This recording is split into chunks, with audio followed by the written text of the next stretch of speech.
Tá vendo esses dois velhinhos andando de braços dados, feito um casal de namorados? Pois bem, este aqui simboliza o romance que durou mais de 20 anos entre a ditadura militar brasileira e a Rede Globo. Esse velhinho aqui sem barba é o João Figueiredo, o último ditador da ditadura militar, e esse outro de óculos e bigode é o Roberto Marinho, o grande bambambam bam, bam da Rede Globo, que era uma espécie de Jovem Pan da época a serviço da ditadura militar, que funciona, quando a ditadura se instalou era apenas um jornal local ali do Rio de Janeiro e se tornou esse grande império ao se transformar em braço operacional de comunicação dos interesses da ditadura. E é justamente essa Rede Globo, junto com a CNN, que estão aí querendo ensinar democracia para o presidente Lula. É eles que são aí filhotes da ditadura. Rede Globo que depois veio pedir desculpas por ter apoiado a ditadura, porque na verdade a classe dominante é sempre assim, eles pisam na bola e quando você descobre eles pedem desculpa e você tem que simplesmente perdoar. Não era assim com o Sérgio Moro, que queria botar todo mundo na cadeia sem provas, mas quando descobriu aí os caixadores da turma do Bolsonaro, ele falou, não, mas ele já pediu desculpa, ele se reconciliou com Deus.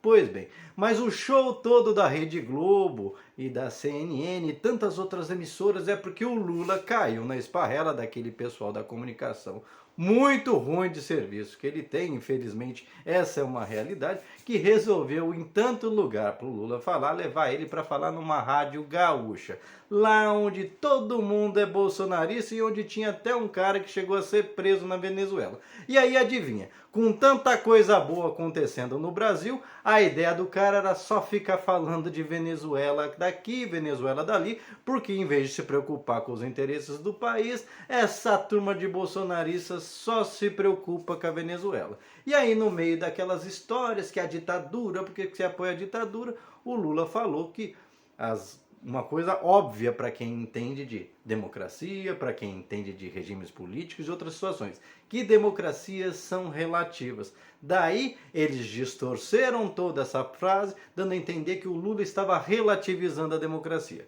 Muito longe disso. Mas o fato é que as democracias, assim como as narrativas, cada um tem o seu ponto de vista. Quer um exemplo? A democracia brasileira é diferente da democracia americana, que, por exemplo, é bipartidária, só tem 2 partidos que se revezam no poder e normalmente é sempre um rico de um lado e um rico do outro decidindo como o resto vai ter que ser governado, tendo que aceitar goela abaixo todos os interesses da classe dominante de lá, um sistema democrático onde a maioria nem sempre vence, aliás, é comum quando os republicanos vencem, como no caso do Trump ou do Bush, que eles virem presidentes com menos votos que os candidatos democratas, e isso é aceito como democracia lá.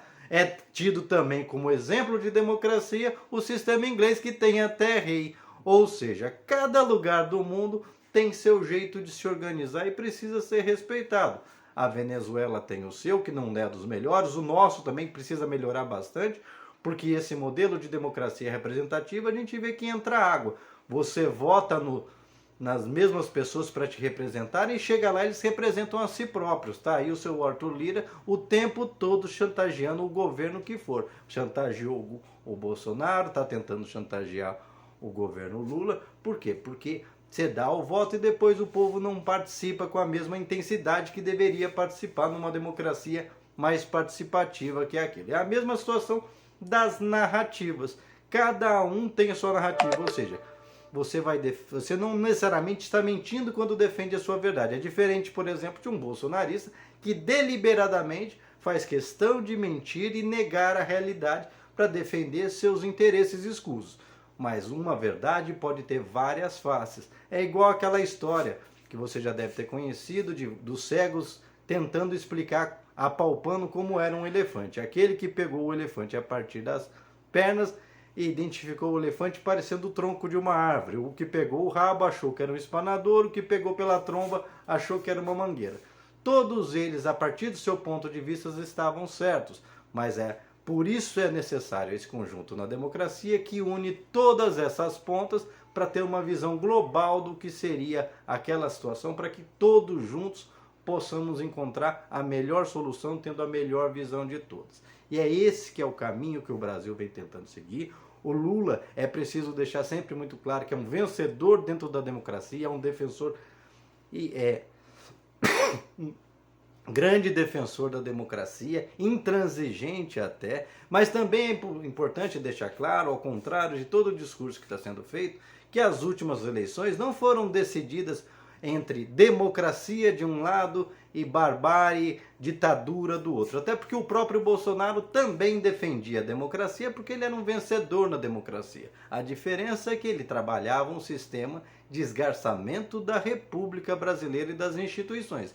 Mas democracia, o Bolsonaro também sempre adorou, porque ele sempre se deu bem na democracia. Em regimes ditatoriais, o capitãozinho indisciplinado nunca teria virado presidente. Portanto, esse discurso, as pessoas têm visões equivocadas das coisas, saem falando sobre conceitos sem conhecer os conceitos, e aí tem visões equivocadas.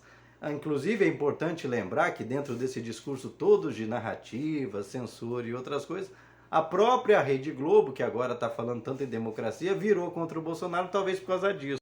É bem provável que não seja por conta desse súbito amor da Rede Globo pela democracia, mas porque o Bolsonaro o tempo todo ameaçava não renovar a sua concessão. Aliás, por falar em não renovar a concessão, agora para os bolsonaristas, um ano depois que eles batiam palmas para o Bolsonaro, que sempre falava em cortar a concessão da Globo, virou censura ao Ministério Público Federal querer cortar as asas da Jovem Pan. Ou seja, é muito bom quando é nos olhos dos outros, quando é no seu, não é, né? Então é basicamente isso que está acontecendo. A gente precisa ter visão clara das coisas, dos interesses por trás de cada coisa. A Rede Globo, por exemplo, diferentemente da Jovem Pan, que deliberadamente ela põe narrativas das situações, sempre a partir do ponto de vista da classe dominante, dos ricos que ela representa. Por isso, ela inclusive começa a se distanciar do Lula, que ela defendeu por sobrevivência, como a gente pode ver aqui, mas ela precisa desesperadamente sair porque ela já tinha convencido e ganhado uma sobrevida em qualquer governo com a autonomia do Banco Central. Haja vista que a Globo, como a maioria das grandes empresas do Brasil e do mundo, estão todas financiarizadas, estavam ali ganhando sem precisar trabalhar no sistema financeiro, mas agora o Lula descobriu o truque e passou para a população inteira, e a população reagiu e o Banco Central não vai conseguir mais manter o país inteiro sob chantagem e vai ter que abaixar o juros de qualquer jeito, e talvez seja por isso que de repente a Globo está tão revoltada aí, achando pelo em ovo em frases desconexas sobre a questão da democracia, Venezuela e outras situações. E você, qual a sua opinião a respeito de tudo isso?